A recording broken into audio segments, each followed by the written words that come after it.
Welcome back. We're here to look ahead to Saturday afternoon's basement battle in the Premier League between QPR and Leicester.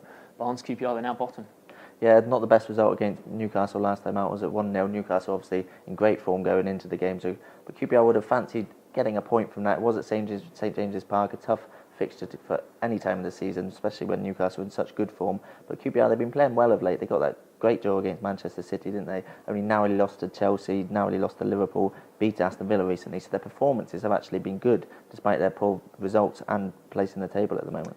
Yeah, they are bottom though, and it's only one win in the last 9, and that is relegation form. You wonder, can they get any better? But you do look at their next home fixtures and you think this is a real chance for them to sort of climb out of the bottom 3. Maybe I think they've got Leicester, Burnley, then West Brom in their next 3 home games. And for a player like Charlie Austin, who's definitely finding his feet in the Premier League a bit more, and he definitely plays better at Loftus Road. It's always, it's quite a small stadium, but good atmosphere there, and he seems to thrive off the crowd a lot of the time. And he scored that goal against City, really good goal. And I think he's the sort of player that will thrive on these home fixtures against definitely winnable teams, without doubt.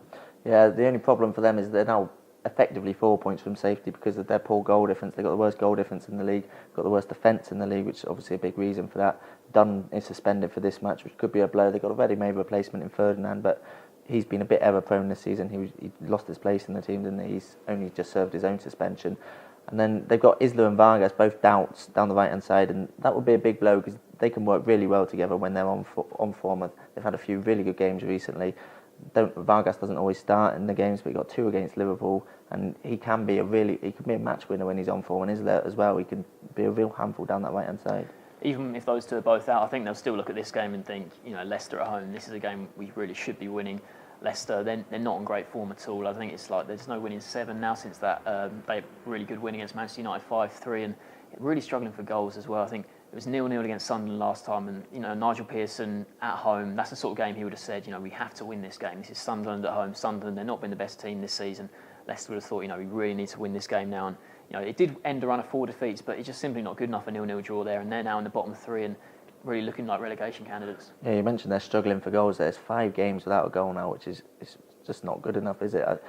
As you mentioned, they scored 5 against Manchester United. It's hard to see how the goals have dried up. Ajo is just completely misfiring at the moment. They got likes of Wood, Nugent, Vardy. They're not finding the back of the net. I think they've only scored once away from home all season, which is a terrible record, really. And they've lost 5 of their 6 away games this season. They need to improve that if they stand any chance of staying in the division. Do you think they can improve? What's your score prediction?